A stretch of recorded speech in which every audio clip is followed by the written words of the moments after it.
मैंने पीएमओ से बात करी 1:45 तो पीएमओ ने कहा कि मुझे जानकारी नहीं इस मामले की, और 11:30 की घटना और 1:45 तक अगर जानकारी नहीं हो पीएमओ को तो कहीं न कहीं नेग्लिजेंसी रही है। वो नेग्लिजेंसी किसके कारण से रही? कौन वो डॉक्टर मौके पे थे? क्या इनका रोस्टर प्रणाली है? कम से कम 6 से ज़्यादा कंपाउंडर और 5 राजस्थान के अंदर ही होंगे, क्योंकि बिना दूल्हे की बारात नहीं होती। और बीजेपी में 12-13 दूल्हे और एक लुटेरी दुल्हन, और यहाँ जो हालात है वो आपके सामने है। किसी को किसी की परवाह नहीं, सब लोग मंत्री बने।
बड़े परिवार थे जो रामदेवरा के दर्शन करके और झुंझाला दर्शन करके लौट रहे थे, और करीब 11:30 12 बजे अटियासन के पास इनकी बस को किसी ने टक्कर मारी, बस पलटी खा गई, जिसमें मुझे जैसे ही सूचना मिली, करीब 1 बजे के लगभग मुझे सूचना मिली, जब परिजनों ने मुझे टेलीफोन पर कहा कि हमें न तो रेफ़र किया जा रहा है, और मेरे ही बच्चे जो सुरेश गुजर और वहाँ टीम थी बच्चों ने जो आरएसपी के कार्यकर्ता, ये सब अपनी अपनी गाड़ियों से इनको यहाँ पहुँचा के इन्होंने जब कंट्रोल रूम में और सब जगह फ़ोन किया, तो जो इनको सहायता सरकार की तरफ से या जो अपना सरकार अरबों खरबों रुपए खर्च करी इस बात की, चाहे 108 हो, चाहे 104 हो, चाहे दूसरे नाम पे इमरजेंसी हेल्थ सेवाएं इनके लिए, चाहे फ्री दवा की बात हो, इमीडिएट इलाज की बात हो, तो मुझे कहीं नज़र नहीं आई। सुरेश ने मुझे टेलीफोन किया कि भाई साहब इस तरह की बात हो गई और 40 से ज़्यादा इंजर्ड है। तो मैंने जब टेलीफोन यहाँ डॉक्टर से बात करने का प्रयास किया तो बात नहीं, फिर पुलिस के एसआई यहाँ मौजूद थे, उनसे मैंने बात करी। उसके बाद एडीएम को मैंने फ़ोन लगाया 1:15 बजे, तो एडीएम ने कहा मैं बात कर रहा हूँ, 6 एम्बुलेंस हर समय खड़ी रहती है, तो क्या यहाँ कोई लोग थे ही नहीं? ये अगर ऐसे गंभीर मामलों में भी सजगता नहीं बरती जाती तो आम आदमी अगर एक व्यक्ति को आ जाए और नेता का टेलीफोन नहीं लगे या किसी अधिकारी का फ़ोन नहीं लगे तो उसको अपनी जान से हाथ धोना पड़ता है। ये घटनाएं बार बार नागौर में हो रही है। अभी जिस तरह कोर्ट के बाहर गोलीबारी हुई, नागौर की बदनामी पूरी देश के अंदर हुई कि भारी पुलिस की सिक्योरिटी के सेफ जोन इलाके में इस तरह गुंडे आते हैं और गोली मार के चले जाते हैं, इंजर्ड करके चले जाते हैं, और पुलिस की पकड़ में अभी तक नहीं आते। तो किसी न किसी को घटना की जिम्मेदारी लेनी होगी। क्योंकि मुझे रात को इस घटना से मैं वाकिफ था, सुबह उठते ही मैं जहाँ भी प्रयास रात को सुबह चाहे बीकानेर, जोधपुर या जयपुर, जहाँ जहाँ रेफर ये लोग करना चाह रहे थे सब जगह बात भी करी, और दुर्भाग्य इस बात का कि 2 जो लोग थे उनकी इसके अंदर मौत हो गई, और एक छोटा बच्चा जो 2 महीने का है उसकी भी इसके अंदर डेथ हो गई, और 30 से ज़्यादा लोग इंजर्ड है। नागौर की भी व्यवस्थाएं हमने देखी थी। हम कोई डॉक्टर्स, कंपाउंडर और इन मेडिकल डिपार्टमेंट के खिलाफ नहीं है, लेकिन इनकी ड्यूटी है, ये तनख्वाह लेते हैं, तनख्वाह भी एक एक व्यक्ति कितनी लेता है, सब जनता के टैक्स की बात है। तो इन सब को अगर ये अपनी जिम्मेदारी नहीं समझेगा तो कौन जिम्मेदारी याद दिलाएगा? इनको अपनी जिम्मेदारी याद दिलाने के लिए आज मैं नागौर अस्पताल के अंदर आया हूँ। अस्पताल के अंदर कोरोना के अंदर भी इलाज चल रहा था, तब भी मैं आया था और 400 सिलेंडर कराए, तब तक कई मौतें हो चुकी थी। दुर्भाग्य इस बात का कि बार बार ऐसी बात होने के बावजूद भी राजस्थान की सरकार कोई ध्यान नहीं दे रही है। राजस्थान की सरकार तो वेंटिलेटर पे है। मैं हमेशा एक ही बात कहता था कि गहलोत सीएम रहना चाहते हैं और पायलट सीएम बनना चाहते हैं, वसुंधरा सीएम बनना चाहती है और 12 दूल्हे भारतीय जनता पार्टी के अंदर है। तो मेरी बात सही साबित हो रही है ना। आप देखिए, आज किसी का टेलीफोन आप कर लीजिए, कोई एमएलए अगर कांग्रेस का फ़ोन उठा ले, कोई मंत्री फ़ोन तो मुझे सब कह रहे हैं हम बिजी है सब। तो इस बिजी के चक्कर में लोग दम तोड़ते नजर आ रहे हैं। ऐसी घटनाओं की पुनरावृत्ति नहीं हो दोबारा से, इस बात का ध्यान रखा जाए। इसमें नेग्लिजेंसी किसकी रही?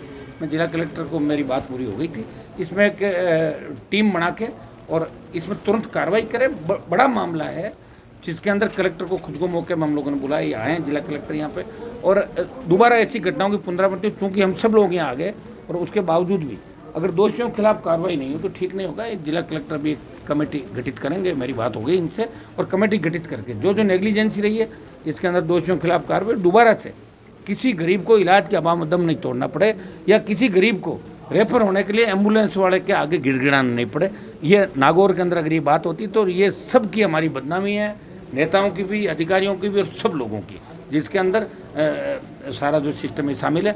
और दोबारा हम ऐसी चीज़ बर्दाश्त नहीं करें। आज हम सिंपल चेतावनी देके जा रहे हैं कि नागौर अस्पताल की व्यवस्थाएं समय रहते सुधार ले, नहीं तो जनता खुद व्यवस्थाएं नागौर अस्पताल की सुधारेगी और इस प्रशासन को भी सुधारेगी। कि 3 साल के अंदर, और जो वसुंधरा गहलोत का गठबंधन था पिछले 20 साल के अंदर, कानून व्यवस्था वेंटिलेटर पे है, अपराध में हम यूपी से आगे चले गए, राजस्थान, हर दिन ये घटनाएं हो रही है। सरेआम अपराधियों का एसका बन गया। मारवाड़ जिस जगह में खड़ा हूँ, शेखावाटी गैंगवार की घटनाएं आए दिन हो रही है। किसान के बेटे बेटियां दम तोड़, हमारे बालक सुरक्षित नहीं, बालिकाएं सुरक्षित नहीं, थाने सुरक्षित नहीं, जेल सुरक्षित नहीं, अस्पताल सुरक्षित नहीं, एम्बुलेंस के अंदर बलात्कार राजस्थान के अंदर। वो कारण क्या रहा? गहलोत सरकार बचाने में रहे और पायलट मुख्यमंत्री बनने में रहे, और भाजपा दूसरे कामों में व्यस्त रही। भाजपा का तो एक चेहरा भी नहीं है, किसके नाम से वोट मांगेंगे? ये स्थिति आने वाले समय में भारतीय जनता पार्टी की होने वाली, देखना आप 6 महीने बाद किस तरह। अभी जैसे कांग्रेस की मजाक उड़ा रहे हैं, वही बीजेपी के हाल राजस्थान के अंदर ही होंगे, क्योंकि बिना दूल्हे की बारात नहीं होती, और बीजेपी में 12-13 दूल्हे और एक लुटेरी दुल्हन। और यहाँ जो हालात है वो आपके सामने है। किसी को किसी की परवाह नहीं, सब लोग मंत्री बनने में और चाटुकारिता करने में लगे हुए हैं। और आला कमान की जो स्थिति आपने देख रही, कौन आला कमान? कांग्रेस के अंदर ये भी तय नहीं, और ये हालत आने वाले दिनों में बीजेपी के अंदर होगी। वेंटिलेटर पे है राजस्थान की व्यवस्था, सरकार बाड़ों के अंदर बंद रही, होटलों में रही, वो स्थिति भी देखी। उसकी वजह से हर विधायक, जो सत्ता पक्ष विधायक है, वो अपने आप को अपने इलाके का मुख्यमंत्री समझ बैठा।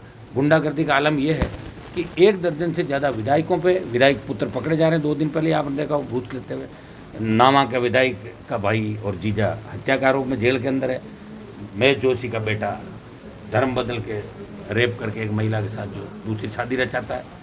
जोरीलाल मीणा का बेटा गैंगरेप, राजेंद्र विदुड़ी, 1 दर्जन विधायक और मंत्री हत्या गैंगरेप के आरोपों से घिरे हुए हैं, और सीएम को ये चीज़ नज़र नहीं आ रही है। और दूसरी तरफ सचिन पायलट सिर्फ राजस्थान के मुख्यमंत्री बनना चाहते हैं, वो भी खुलकर इस बात को सड़क पर नहीं उठाते। मैं तो कहना चाहता हूँ कि ऐसे मामलों में खुलकर जनता के बीच आना चाहिए। जनता किसके भरोसे है? बीजेपी राज में आना चाहती है और कांग्रेस राज में रहना चाहती है। कांग्रेस का एक धड़ा सीएम बनना चाहता है और दूसरा धड़ा रहना चाहता है, और भारतीय जनता पार्टी सीएम बनने के चक्कर में 1 दर्जन से ज़्यादा लोग ख्वाब ले रहे हैं, मैं सीएम बनूंगा, मैं सीएम बनूंगा, और उनको इस राजस्थान से कोई लेना नहीं। विपक्षी भूमिका बीजेपी नहीं निभा पाई। चाहे लंपी से 1 लाख से ज़्यादा गायों ने दम तोड़ लिया, और यह कोरोना के अंदर जो 50 लाख मौतें देश के अंदर हुई, चाहे अग्निपथ योजना हो, चाहे किसान आंदोलन हो, भारतीय जनता पार्टी ने भी देश का बंटाधार किया और राजस्थान का बंटाधार किया।